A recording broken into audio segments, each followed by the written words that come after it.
We are live. JT here. Welcome to The Huddle. The Huddle is where I sit down with successful people from the world of sport and coaching. It's to learn more about their journey to greatness. Why do I have these conversations? Because success always leaves clues. I just want to welcome you, whether you are watching with us live here in the Facebook community, whether you're watching the replay in Facebook, on YouTube, whether you're listening to the podcast. Thank you so much for choosing to be here and investing your time and energy with me and my special guest today. I have been really looking forward to this conversation today. This was my guest today is someone who I've been following and really have just been enjoying watching his journey. First as a youth sport athlete and to seeing what he's doing now. And again, I think you'll really get a lot from the conversation today. My guest in the huddle today is Marshall Ferguson. How are you today, Marshall?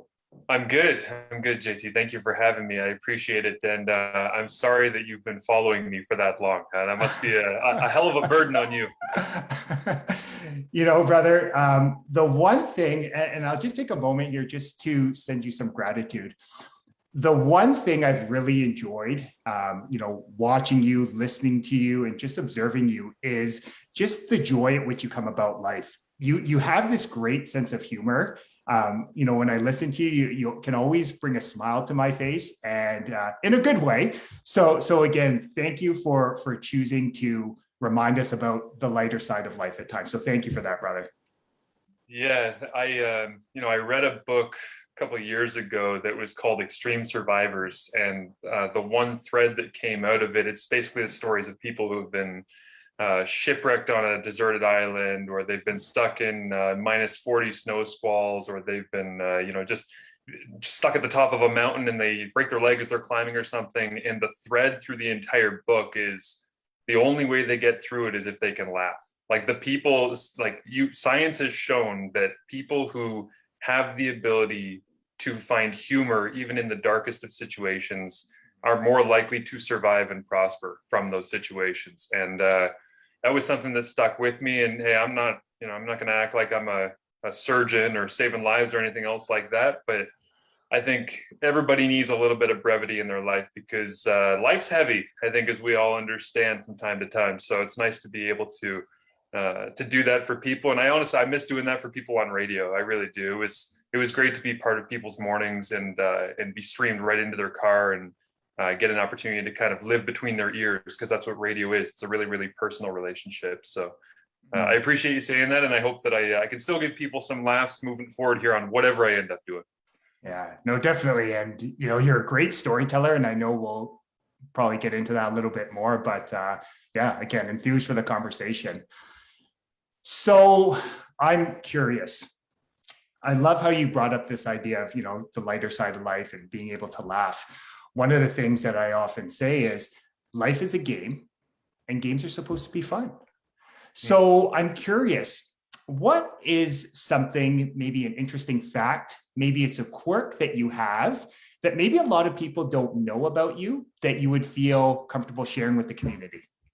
Yeah, I'm a clean freak. I think I have a lot of OCD tendencies. I think that plays into my game preparation when I am getting ready for a broadcast, or trying to get my mind kind of wrapped around what's happening in the game itself, right? Is that I tend to latch onto things and go as deep as I possibly can on them, to the point where at times I think it's unhealthy. And I think there's a lot of broadcasters who would probably agree with that with themselves, where there's this constant fear of not being prepared enough, or not having a stat or a number or a tidbit. Or I remember when I was first working in radio, and I've never told people other than this, than my fiance and a couple of close friends. I think Jim Taddy I was working with at the time, and I told him about this, and he was like, "Oh, that's bad. You're a lifer. You're going to be in broadcasting forever."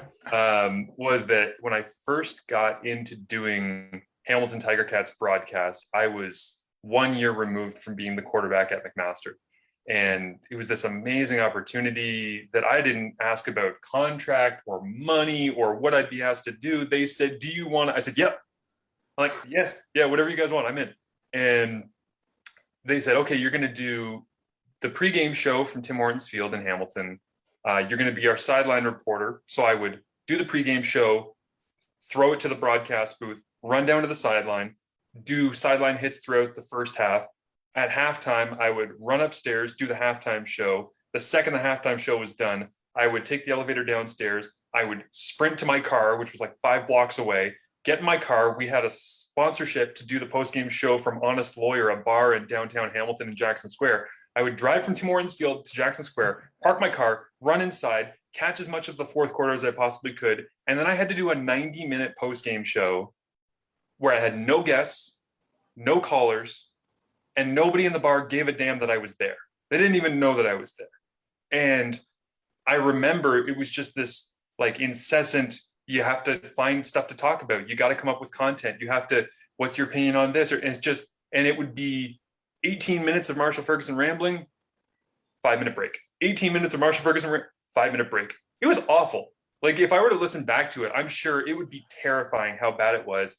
And then I started having these dreams where I couldn't stop talking. Like I lived in fear of dead air, right? So my job, my work life had fused into my brain that you got to go at all times, and I would wake up and I would be talking in my sleep, and I'd still be talking, and I wouldn't be sure if I was awake or if I was asleep, or like, and it made me realize how powerful the things that we do in life affect the people that we become, because I was never like that until I got given that opportunity. And then every Friday or Saturday night for 20 weeks, I was training my brain to keep going, keep talking, so I do have a little bit of that, I'd say like unbalanced, obsessive, passionate, and I think a lot of those things have helped me in my career. But there's a point where your professional skill set can either be helpful or detrimental to your personal skill set. And that balance, I think, is something that I've struggled with at times. And I think a lot of broadcasters, the good ones, do, because the skill set of being a good, obsessive professional broadcaster don't always match up with being a normal, functioning human being, family man, otherwise. So I think that's been an interesting challenge for me, and something that I find to be on my mind all the time, is trying to balance those two things. And it's great. Like, I appreciate you sharing. And what I really heard from you is that athlete mindset, right? The power of that athlete mindset. It's that ambition, that drive that can sometimes be classified as being obsessive, but it's what truly separates those that are successful and highly effective, because they have a bit of that edge, right? But I love how you shared that it's about learning how to harness that ambition and that drive. Yeah, and I think the thing that has always driven me in my post-playing career as well is that when I got into covering the CFL and U Sports football, which was actually my first job, was covering McMaster football the first year that I was done playing.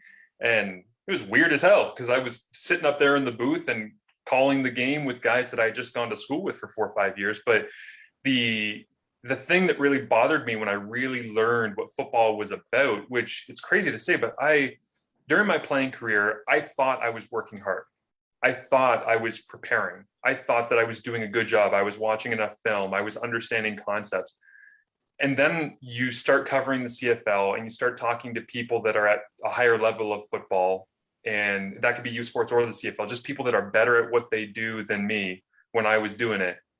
And you start to realize, wow, I spent 5 years convincing myself that I was putting the work in and not actually putting the work in. And that comes down to game preparation, that comes down to your diet, that comes down to your workout regimen, your ability to recover, going out for drinks on a Friday or a Saturday night. Like, it's all of those things play into preparation and how much you are committed to your craft. And when I started to call games on radio, I promised myself that I would never convince myself I was doing the work and not actually do the work again. And really what came out of that was the 2014 Vanier Cup, my final game ever in university. We lose against the Montreal Carabin in Montreal on a field goal in the final play. And I did an interview with Sportsnet right after the game was done, where Kyle Bukauskas asked me, what do you take away from this performance? And I said, I left some throws out there. Some of them I'm not proud of. There was a corner throw to Danny Vandervoort that I underthrew by 5 yards that got knocked down on 2nd and 7 that should have given us a conversion, and we wouldn't have had to punt the ball. We would have kept moving it. There was a throw over the middle where I got exactly the coverage that I wanted, and I just missed the throw, and it was because I didn't see the rush coming, and I should have maneuvered myself to get a cleaner throwing lane. And just these little things that, I was 20 minutes after that game was done, and they were already wearing on me. And then you start to go in and learn what football is really about and how to truly prepare. And you look back at your own playing career, and all I can think is, what was I doing? Why was I not watching film religiously throughout the entire week in Montreal to get prepared for them? And so, when you get an opportunity put in front of you now, I think the thing that I've taken away from that experience and those learnings is, do not convince yourself that you're doing the work and not actually do the work. Because I think social media culture plays into this too, but everybody wants to convince themselves that they're working hard because it makes you feel good, but it's fraudulent, right? Unless you're actually doing the work. And there's nothing more rewarding than actually putting the work in and actually getting the rewards of that. Because a lot of the time we get rewards on things that we don't deserve. And I think that's a bit of a crutch for people that have that kind of obsessive tendency that I do to try and prepare, is false positives. So yeah, that's certainly driven me going forward here. And it's a huge lesson that I've learned through my own life and also through my work. And I love that you share that. And what I really got from you was the importance of attention to detail, right? Of doing the work when no one's watching, right? When the lights are on, it's that work you do in practice or behind the scenes when no one's watching, is cliche, that old sports cliche. Yeah. Now, for you, is that something that,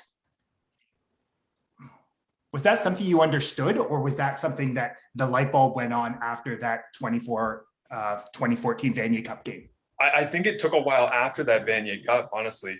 It was probably, and even it's funny because you constantly think, and this is always the crutch of young people, right? Like if anybody's listening to this, a high school athlete, university athlete, hell, you could be 50 and you could probably still be learning from this.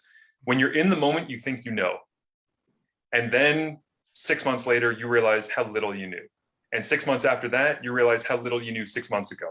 And it's just, we are constantly evolving and learning. And for so long, I thought I knew.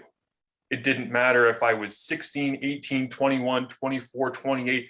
I thought I knew. And every single time that I self-assess, and I've learned to self-assess because I have looked backwards enough times and gone, what? Like, why did I think that was an okay thing to be doing? So yeah, I think the light bulb, to answer your question, is constantly going off. The light bulb never really turns off as long as you're willing to continue to look backwards and try to figure out where you've been and where you want to be. And the light bulb going off doesn't always mean you're right. Like a lot of the time, the light bulb going off is just a self-realization of, oh, I've messed up, or I didn't actually understand that. And but I just think through life, we collect a lot of these little lessons, whether it's, colloquial sayings. Like one of my favorite is that the one-eyed man is king in the desert of the blind. Like I love that one because it's like, you can have somebody who, they might not have much, but if they have more than everybody else, well, they're king. Well, what makes them king? Like who really cares at that point? There's other little things like Steph Patacic, my head coach at McMaster. One of my favorite sayings from him that wears on me every single day is, not every successful man is a successful, or sorry, not every successful man is a successful father, but every successful father is a successful man. And he used to mention that all the time, and his kids would be around practice. And it's these little things that I think we kind of gather. And as long as we're willing to be self-aware, we can learn from them and we can progress as people. And the road to progress is never smooth. But if you can if you can use that tension and that learning and that constant honest conversation with yourself, then I think that's how we improve. That's how we get better. And again, I love your ability to be self-aware. And it's interesting that you talk about this because, you know, the nature of my work around human behavior and mindset is all around this idea is like we're taught and conditioned from such a young age to judge ourselves. But really, like you were mentioning, it's the ability to become objective with yourself and really just ask yourself two questions. And this is something I learned from one of my mentors. What am I doing well? What can I improve on? And it's been interesting that being able to, and do I get it right 100% of the time? No. But the ability to answer those two questions in any situation in life, whether it's your health, career, finances, you know, relationships, really is the key to reaching, going further on your journey of greatness. Yeah, and I think it's interesting you use the word judge, right? Because to me, self-assessing is the term I always try to use, because that's just checking in with yourself. And I think a lot of the time people use judging as a superficial, you know, oh, you're being judgy, or you're judging yourself, or the judges are giving you a score, but for me, the idea of self-assessment, I think is a really important one, because it just means checking in. And you know, whether or not that is, am I spending enough time preparing for work, or am I balancing work and home, or how does my body feel, or should I go for a run today, or is my calf kind of blown up from the time I went for a jog last Thursday? Or it's a lot of those little things that I feel like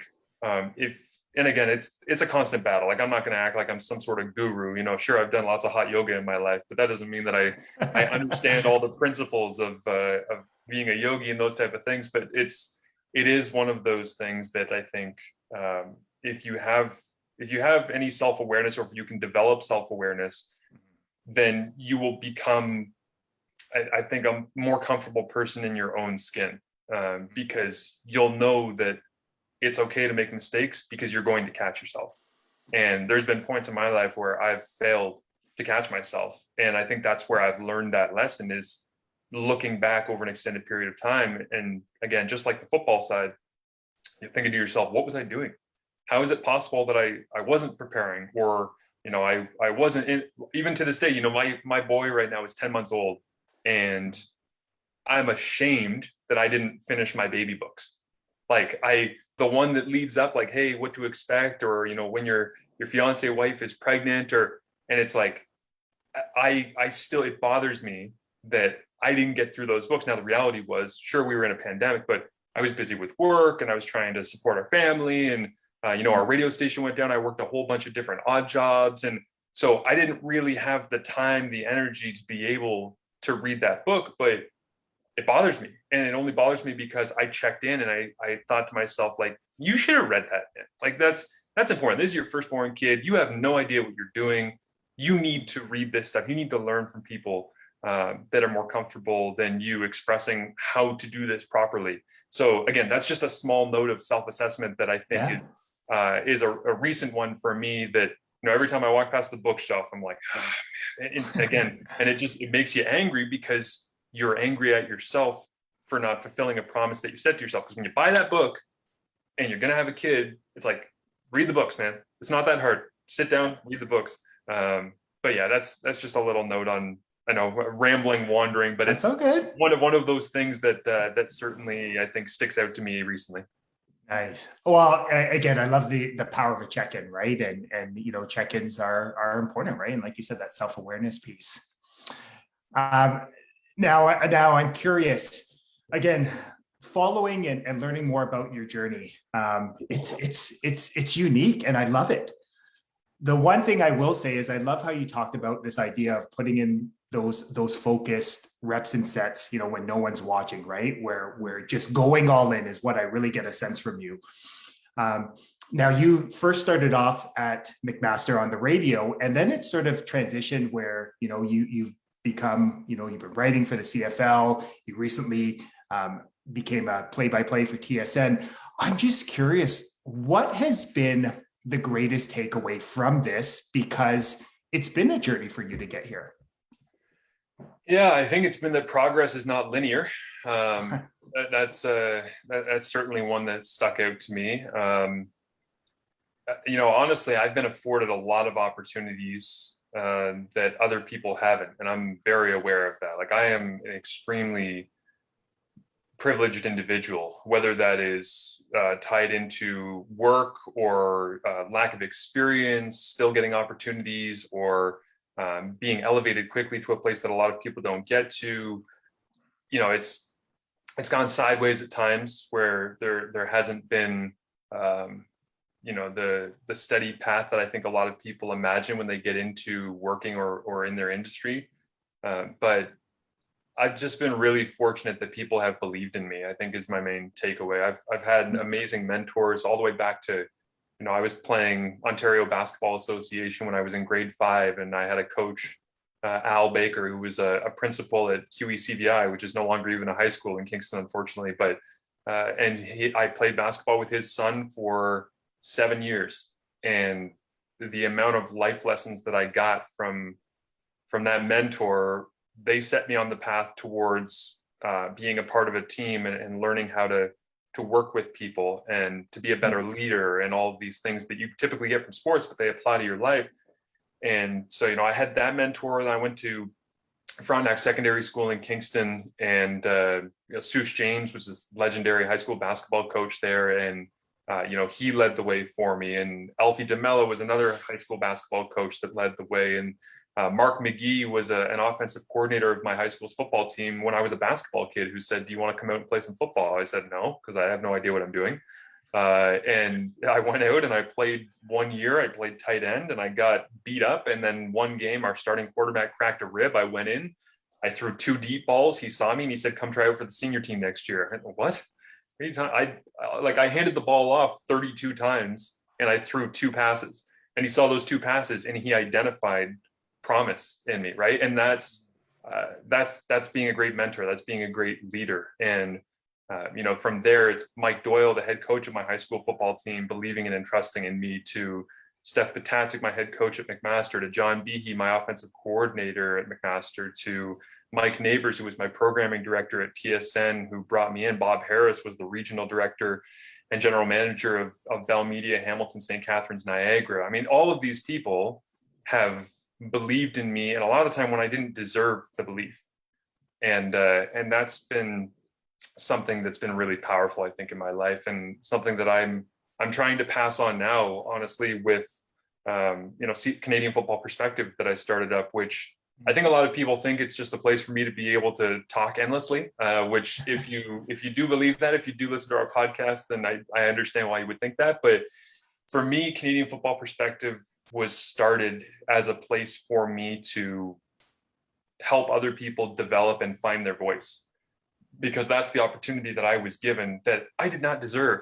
I had done nothing to deserve a lot of those opportunities and the words of those mentors and the people that had taught me what leadership was. So that's, I think, the thing that I take away from my journey thus far. And I hope that the journey keeps pushing on, and I keep self-assessing, and I keep learning new things, and I hope I keep getting opportunities, and I keep proving myself.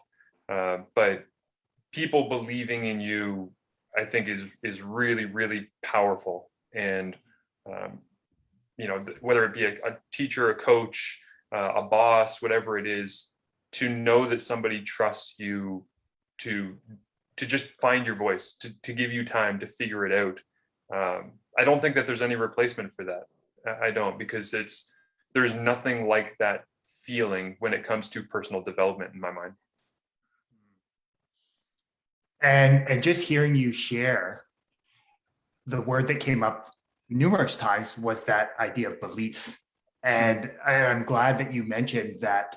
That's the power of mentors and great coaches, is that, one thing I often talk about is this idea of find the greatness, right? Like find the greatness in others. And the truth of the matter is, a great mentor, a great coach sees the greatness inside of you that you might not even see, because we all have those moments, right, where we don't see it, and they help raise us up. And again, they give us those opportunities to bring that greatness to the surface. So again, I love that simplicity of that. And I love how you talked about It's really about having a great mentors and coaches that believe in you, maybe necessarily when you don't believe it yourself. Yeah, and I'll give you two quick stories on great Yeah. examples of that. One is, like I said, at Frontenac, where I throw the ball twice in the last game of the regular season, and that coach Mark McGee, who I'm still good friends with to this day, he sees me and he says, "You got to come try out for us on the senior team." And of course, when you're in grade 10 and you're looking at, I mean, my high school has been pretty productive putting players into youth sports football and at times the CFL, and that team that was the senior team was just a bunch of monsters. I mean, there was, three guys went on to play defensive back or linebacker in the OUA with great success. Another linebacker, Max Caron, went on to play, I believe, at McGill or Concordia. He got drafted by the Calgary Stampeders. I mean, it was such a good team. They went to OFSA and they were competitive. And I'm this skinny grade 10 basketball kid wearing number 93, by the way, at quarterback, which I still have that jersey in my basement at my parents' place in Kingston, Ontario, because I look at 93 and I go, man, that is the realest beginning you can possibly have in sports, is being completely misnumbered, no skills, no training, never played before. And he saw those two throws for me and he said, you got to come out in the fall. And so what I did that summer was I said, well, I want to prepare. And so I went and I played with the then Ontario Varsity Football League, the OVFL. And we went 0-8 and I threw 20 interceptions in 8 games. Okay, do the math on that. I think we started at Ottawa Cumberland. I had a 4 interception game.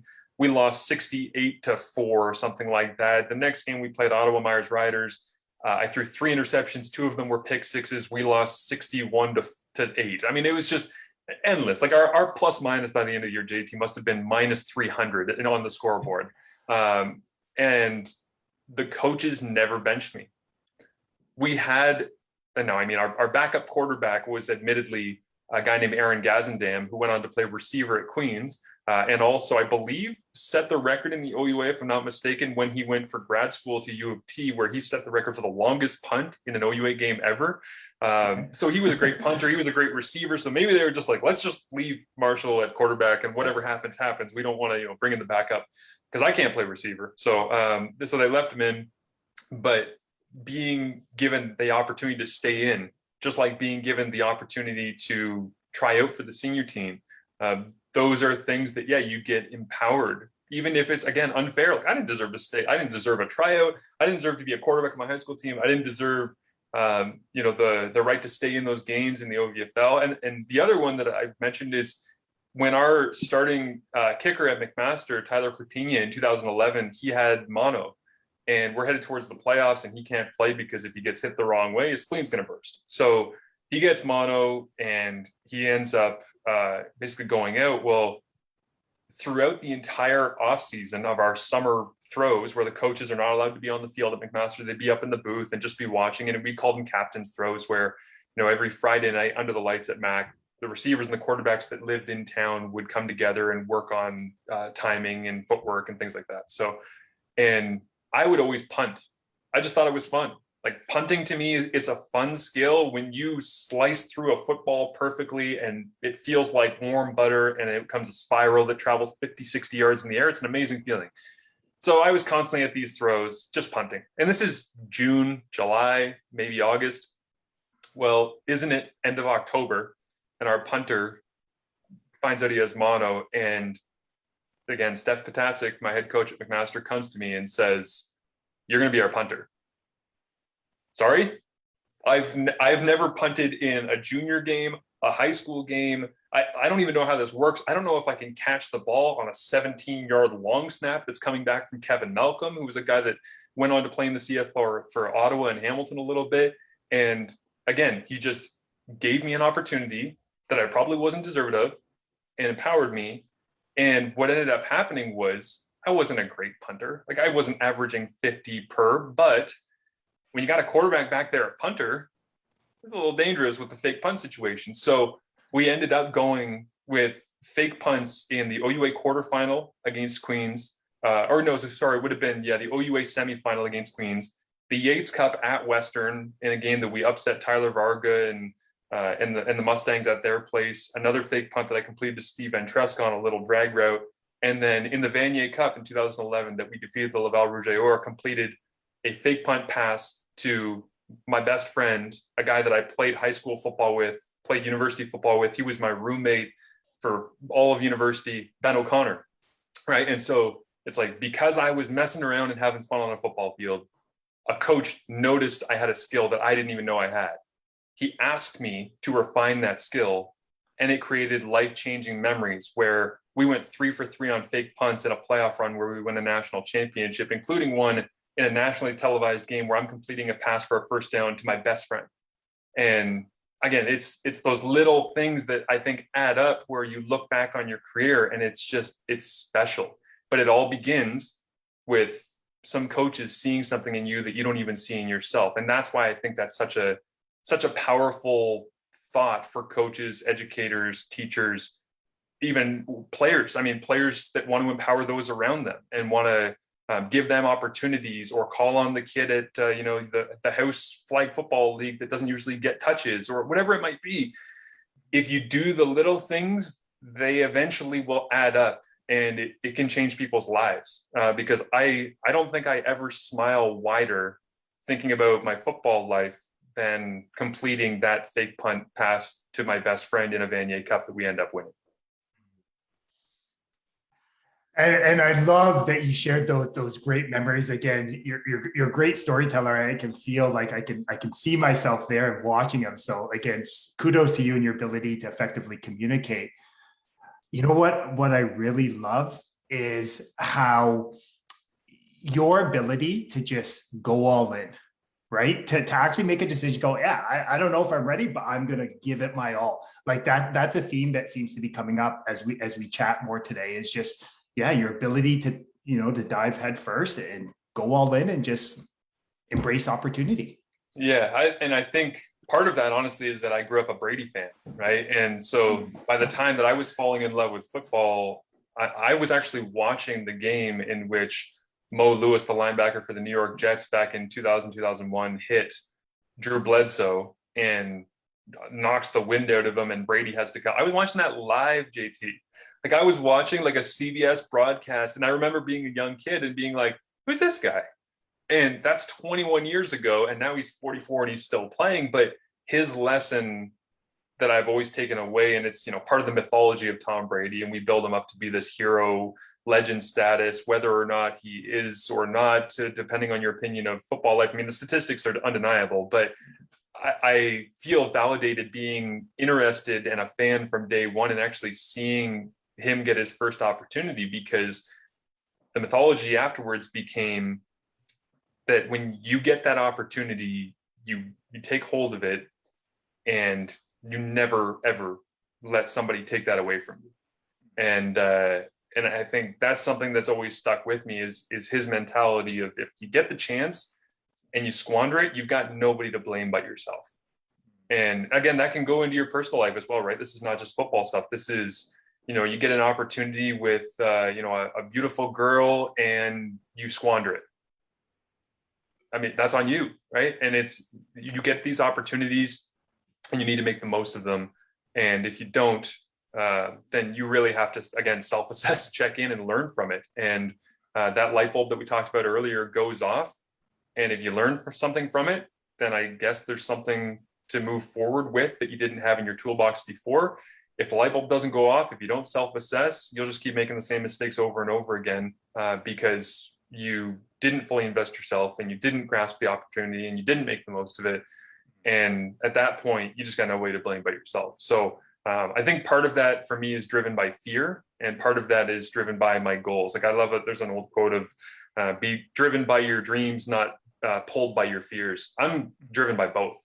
And again, that might be unhealthy at times. I think that it's fair that the mental aspect of that is difficult to try and weigh those two sides, but I don't think that a rational person can be given the opportunities that I've been given in my life, mess them up, and just shrug and move forward.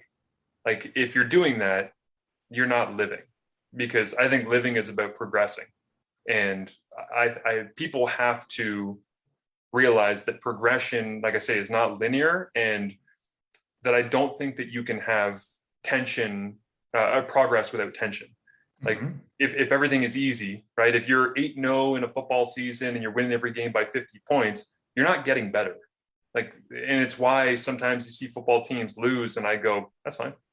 They'll learn from it. They'll get better. Like this is going to be a lesson that they will have to then improve from. So again, all these things, these threads of going all in and self-assessing and making the most of your opportunities, I think they weave seamlessly through sports and life, which is why I'm so thankful that sports has been a part of my life. It's not because it taught me how to work out or to be a competitive individual or that I have great friends through sports. All those things are true, but the thing I've always taken away is that when I realized that I wasn't going to ever be a professional athlete and make money off of my skills, I started to think, how do I take the opportunities that I have unfairly be given at times and help them make me a better person going forward? And that's still that's a struggle to this day, to use those skills and things I've learned to try and improve. But I think that understanding of how fortunate we are to be given the opportunities we have is really important.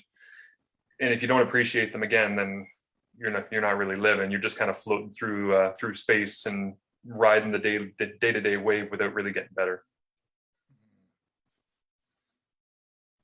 It's great that you're talking about, taking those experiences and using those skills and those opportunities. The one thing that I've really enjoyed listening and watching you is your ability to tell a story. And I was listening to your interview on At the 55 and listening to your interview on the Waggle last week. Mm-hmm. And the one thing I really get a sense of is you're a big proponent of telling the story behind the game, right? And I know a big focus right now of Football Ontario is really about creating, growing the game, building a greater sense of community. I'm curious from your perspective. You have, played at a high level. You are now on the other side where you're sort of painting the picture for people on the game and what's going on behind the game. What, in your opinion, is something that we need to do to help this game grow and innovate coming out of this interesting time in human history?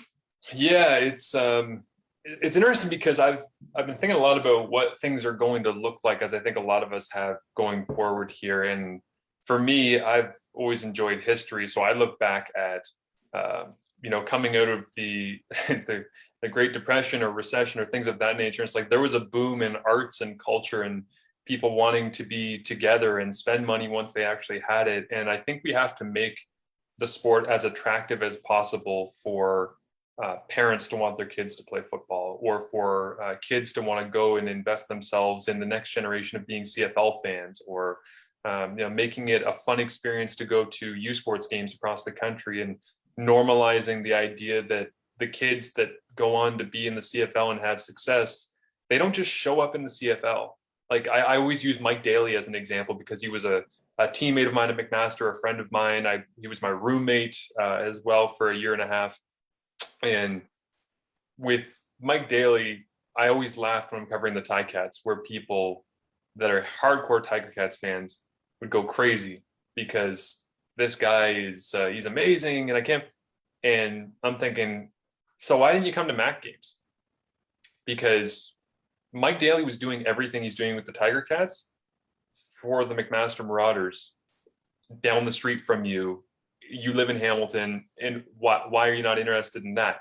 And so people that live in Kitchener, Waterloo, that would say, well, I travel to every Ticats game and how great to see hometown boy Mike Daly. I'm going, okay, well, he played high school football down the street from you, and he was doing all the things he's doing for the Ticats and they did for McMaster when he was in high school down the street from you, or playing for the Kitchener Waterloo Predators, or to me, it's amazing that we have this disconnect, that our stars, the people that we care the most about, when and I get it, the production value in the CFL is bigger and it's money and it's 20,000 seat stadiums and all that stuff. But to me, and this is part of the reason why I think I've fallen head over heels for football as a concept, is that the game is the game is the game. And what I mean by that is, I don't care if I'm watching Pee Wee flag football, or when I was coaching sports fitness school at McMaster University as a summer job where I'm working with kids on their football skills, or if I'm watching a U Sports game. I mean, offs of football is incredibly entertaining, and but I have this eye for the game always wins because the product of Canadian football is, to me, so attractive. Now, my question moving forward here for football in Ontario and beyond is, how do I get more people to see the game the way that I see it? And I'm not trying to stamp my opinion on others, because that's never going to work. I run up to somebody random and go, "Hey, CFL football is good. Come to a game." They're gonna be like, "Well, leave me alone." But I love being able to look at every football game. For example, Ottawa Edmonton. It was the last game of the weekend, Saturday night in the CFL week number 1. And I heard some people talking the other day about it, and they said, "Oh, it was a dog's breakfast. It was awful. It was ugly. Ottawa only had 71 yards passing the entire game." And I remember watching it, and my gut instinct was, yeah, the game feels a little slow compared to Saskatchewan, BC, or Hamilton, Winnipeg. But man, there's a lot of interesting stuff happening here as to why this game feels this way, because not every diamond has to be shiny and 18 carats in order for it to be beautiful. It can be beautiful because it's dusty and different, and the clarity isn't great. So I think I really want to help try, and again, it's hard to do, to make people realize that our game is so good. Like, we are so fortunate to have this game with this set of rules, with this style, with the people that care deeply about it, that that I want them to see that. And I think the best way that I can do that is by using my platform that I have been given on television, radio, otherwise, and just promote the game and explain. And that's why when you talk about the stories behind kind of the basic analysis, it's that, I think there's a lot of people who will watch football and turn it off if it's a 20-point game. I'm not turning it off. Why? Because the game is still good. Oh yeah, but it's a blowout. But there's still really good things happening. And these guys have devoted their lives towards preparing and training and studying in order to get to this point. And, it's almost like a moment of gratitude for me when I watch games where I'm appreciating the effort that goes into pulling off the game. And so the score is irrelevant to me a lot of the time. And again, I know that that's not the way a lot of people see the game, but if I can use my platform to try and push that messaging of how special our game is consistently at all levels, from the beginning to the end of your 15-year CFL career, then I'd love to be able to do that. And I try to do that with everything that I do. And I love that you shared, like, this has to be a system-wide approach, right? And I think tonight, my son he's playing flag football this year for the first time. And I love watching, right? It's great watching, my son, this is his first time actually being involved in football. So it's really interesting to just see him, and he loves going outside, learning how to get in a receiver stance, and there's that beauty there, right? Yeah. But again, it's also finding, like you were mentioning, some of those CFL games. It's beautiful to watch how those games unfold, or a U Sport game. So high school, community. So I love how you talk about there's inherent beauty, no matter what the score on says. It's really about just immersing yourself in the process and just loving this beautiful game. Because I agree, to me, Canadian football is the most beautiful form of football, in my opinion. Yeah. And it's, I love all sorts of football. I'm a big Bills fan, and I love watching college football on Saturdays, mostly because it's completely stress-free and just fun, because I don't have to track it. I don't have to care who wins. I don't have to, worry about anything. It's just great to watch the game. But to me, we have such a unique, I look at it almost as like Aussie rules football, where people that watch Aussie rules football, or have you ever watched Gaelic football? Have you ever seen that? So Gaelic football is, I'm a Scottish guy by nature. So watching Gaelic football just makes me laugh, because I just go, why did people think this was a good game? You're basically running around with lacrosse sticks and smashing a hard rubber ball like lacrosse as far as you possibly can, but then you have to hit it along the ground. It makes no sense if you're not used to watching it, and if you're not used to that being part of your culture. Aussie rules football, the first time I turned it on, I went, what the hell is happening? It was so confusing. I had no idea, but that is a game that is beloved by their people, and it's supported across all of Australia by the people of Australia. Why? Because it's theirs. We have the same thing with Canadian football in this country. It's sure somebody from Australia thinks they know what American football is. They turn on the CFL, they're going to be like me watching Aussie rules football going, what is happening? I have no idea how this is. And you might not notice the minutia, if you're relatively new to football, you might not notice it's a yard off the ball, or you might not notice, the waggle, or you just go, football's football. But when you realize the unique differences that are ingrained in our game and the way that they promote entertainment, I think that's got to be the key that opens the door. We need to lean into that. We do. We don't need to lean into, well, let's, like in BC where they switch over to 4 downs and playing high school football, the American style. It's like, to me, okay, you've just adapted to a style that if I want, I can just watch American football. I can watch the NFL. I can watch college. Be proud of what we have. It's different. It's weird. That's okay. Like it's great to be different and weird. And I think something that we've seen in the last couple of years in society that I hope bleeds into Canadian football in the way that's covered, discussed, and embraced by Canadians is that the LGBTQ plus community is being more supported. We're talking about Black Lives Matter. We're talking about systemic racism against all different types of, and so we're starting to open, I think, the tent and allowing more people into the conversation than we've ever had before. And we're realizing that you don't have to be a straight white male who loves the NFL and just wants to drink Bud Light in order to be allowed to be a fan or a part of the conversation. Everybody's allowed to be a part of the conversation. It should have been that way forever. It should have never been an issue, but it has been. Well, I think what we're seeing now is being different, as people want to clarify it or label it, is not different. If you want to call something different, that's on you. That's relative. But every single person is allowed to enjoy this conversation, just like every single person is allowed to enjoy the game. So why not welcome everybody in? And again, it's something that the CFL has struggled with, obviously, is in Toronto, Montreal, and Vancouver, having immigrant populations who they don't know what the CFL is. They don't come from a place where it's interesting.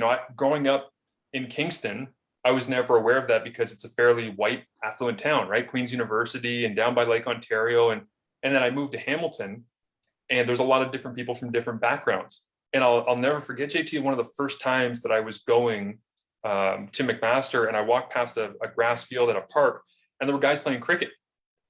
And I went, what is happening? Like, because I don't understand the game, and it's weird, and it's different to me. But then you come to realize that's their game. They love their game.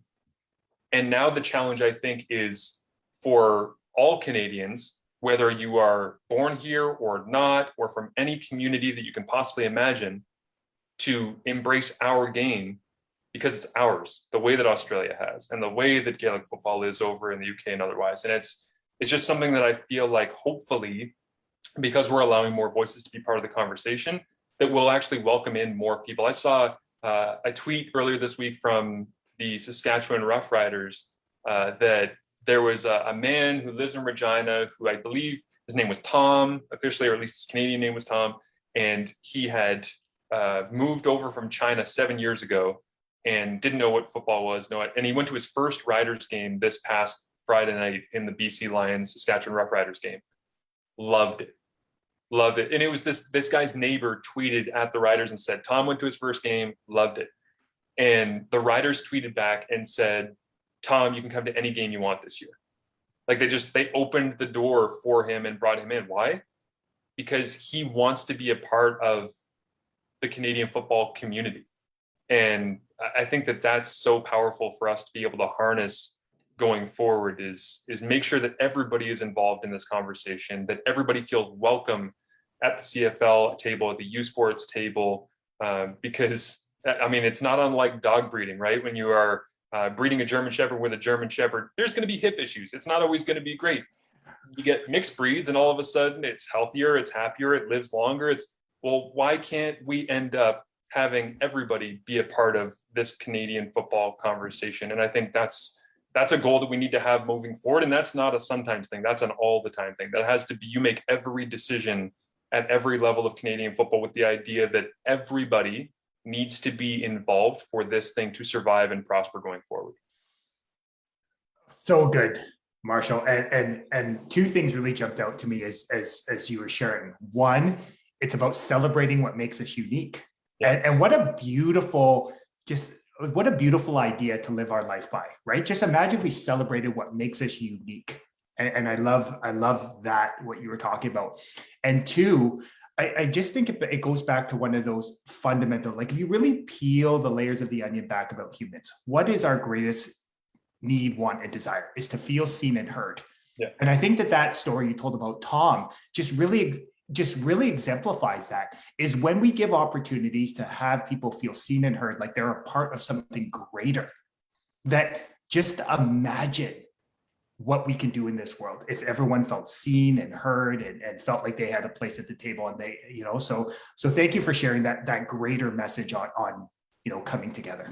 Yeah, and I would add at the end of that to being seen and heard and appreciated, right? And I think that a lot of the time that you can be seen, you can be heard, but you don't always feel validated in your efforts to be seen or heard. And I think something that also jumps out is that people are so obsessed with being seen and being heard. And again, part of this, I think, is the unhealthy relationship we have with social media at times. But it's sometimes the greatest acts of kindness and of welcoming people aren't done in the light. One of my favorite quotes that comes from the Dan Le Batard show, which is one of my favorite radio programs to listen to, is when Kawhi Leonard decided to go from Toronto to the Clippers, he flirted with the Lakers. And eventually he decided that, he was going to string things out so long with the Lakers that they couldn't spend any money on anybody else because they had to wait for him to make his decision. And then he grabbed Paul George, who also was interested in the Lakers, and said, no, we're not going over there. We're going over here. And the quote from Le Batard on that was, we didn't hear a single thing about any of those backroom dealings. Kawhi never let us know. And he just said, real G's move in silence. And when I heard that quote of real G's move in silence, I'm like, you know what? Like, people are so fast to want to be seen and be heard and have everything out there in the public sphere. And the real G's, I think, in social media, age and culture, move in silence. So sometimes the kindest acts and the best acts, yes, that's great for Saskatchewan to tweet to Tom in Regina and welcome him to the game and otherwise. But there's a lot of things that I think you can do in the shadows that will mean just as much to people. And you don't have to go looking for the gratification of, hey, look, I did a thing. I did a good thing. I welcomed somebody into our Canadian football community. Just reach out to them, right? And it's behind closed doors, and it's those little moments that I think it's always going to be a grassroots movement. It doesn't matter if you're talking about a 2,000 seat stadium in the AUS or if you're talking about a 30,000 seat stadium hosting a Grey Cup. It's always going to be those little moments that will draw people back to the game and make them fall in love with the game. So just another one of the many useless quotes I've dropped today is real G's move in silence. So remember that for anybody out there, because that's one that I love. Yeah, I love it. So I have one question for you, brother, before we end here. So as we were mentioning about the game of life, is challenges, obstacles, setbacks are part of the game of life. It's not that we want to expect them, but it's understanding that they are part of the game of life. So I'm curious from you, what is one piece of advice that you would give someone that maybe is going through, some adversity, some struggles, some challenges, just on how they could create, some positive momentum and get back on their feet so that they can continue along their journey of greatness? It's a great question. It's something I honestly wonder, day to day, because I've been knocked off my horse enough times and I can't figure out how I've gotten back up onto it several times over. So, I think the thing that I've always come back to is being able to work. And again, it comes back to that kind of, OCD work compulsion, but there's no replacement for effort. Life is unfair, I think. The game can be unfair sometimes, where you run wind sprints at practice the entire week and you get to the game and the other team's better condition. You're going, how is that possible? Right? But there's no replacement for effort. Mm-hmm. And I just feel like if someone is down on their luck or struggling, then there has to be, and again, it doesn't have to be physical effort. It doesn't have to be, I'm not strong enough, I need to lift weights. It can be I don't feel right. I need to go talk to somebody about why mentally I'm not in the right place. Or it can be, the effort that, you've had a relationship with a grandparent or a parent or something that's fallen off, and you want to be able to talk to them again. Well, you can't talk to them unless you make the effort. It's just the way it works, is we either put in the effort and we see how it goes, or we don't put in the effort and we just hope for the best. Like I did an essay on our Canadian Football Perspective YouTube page last week talking about the CFL's return. And I was basically talking about how the evolution of the CFL's return to play and of COVID has forced the CFL to change. And I said, make no mistake, you've changed with it. Whether you realized it or not, all of us are different coming out of this situation. And we need to embrace the fact that we are different, because when human beings are faced with life-changing circumstances, which we have been, there are two ways that we respond.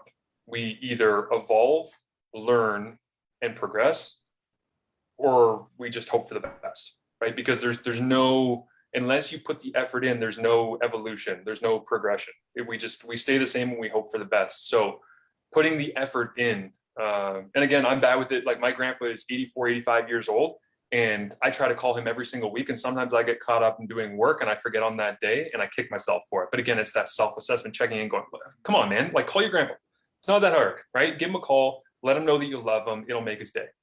It's simple things like that, where it's just putting in the effort and knowing that if you put in the effort and you fail, at least you've put in the effort and you have nobody to blame at that point. If you don't put in the effort and you still fail, again, that's on you. And I think that, there are unfair circumstances where you put in the effort and things still don't work out. And I got nothing for you other than to say that's life. And I've been through that as well. But I think putting in effort and doing the very best that you possibly can is the best and most straightforward way to be able to overcome adversity. No, I think that's a great way to end our conversation today. Is great, simple message, and the power of focused effort. So, Marshall, how can people get connected with you? Maybe they want to start seeing what you're doing with the Canadian Football Perspective. Maybe they want to follow the work you're doing, the CFL and TSN. What's the best way people can follow you? Yeah, so I am on Twitter and Instagram, despite my hatred for social media, at PSN_Marsh is where you can find me. And basically on there, I'm putting up a bunch of stuff that's CFL related, the odd dog tweet, but most of the time it's all Canadian football all the time. So if you're interested in the game and some statistical stuff and some funny gifs and things like that, you can hit that up. And then Canadian Football Perspective is a startup that I made back a couple of years ago, but we really relaunched it in February. We're trying to grow the game of football from a grassroots perspective and give people opportunities to find their voice and cover the league, because there's not enough platforms out there that are designed for people to learn how to cover the game the way that I have been afforded the opportunity to learn how to cover the game by a national broadcaster, which seems ridiculous and completely unfair. And I realized that, and it made me realize I wanted to share that. So at CF Perspective is where people can find that on Twitter and Instagram as well. And Canadian Football Perspective is, you can look it up, our podcast. We've got going 5 days a week there as well. So JT, thank you for this, man. It's been really good to chat with you and bounce through a whole bunch of different topics. Usually people just ask me whether or not the Bombers' offensive line is too things that they're going to break up. So it's nice to talk about some things outside of football while still talking about football. Yeah, no, definitely. So I'll be sure to share that all in the descriptions of the podcast, the Facebook, the YouTube, and make sure to share all of Marshall's handles. Marshall, I just want to take a moment just to acknowledge you. I want to acknowledge you for the man you are, the husband you are, the husband, the great, broadcaster you are, the storyteller you are, but most importantly, the great human being you are. What I've really come to appreciate from our conversation here is your ability to really stop, to check in and to actually think and create some great questions and meaningful dialogue. So I just wanted to thank you for that powerful reminder, brother. Thank you. No, I appreciate that. It's like I say, success is not linear. And I think that we all have things that we have to learn about ourselves. But there's a lot of tools that you can learn from playing football and being around great mentors and coaches that will help in the journey of life. And I certainly have been afforded that. Definitely. So here's my challenge to each of you, whether you're watching, whether you're listening. Marshall shared so many valuable nuggets of wisdom, but as I often share, knowledge is potential power. It's the focus application of that knowledge that actually helps you reach your next level of greatness. So as Marshall talked about, do the work, put in the effort, apply one of those valuable nuggets of wisdom, and you will be on track and on track to your next level of greatness. Have an amazing rest of your day, and we'll chat next time in the huddle.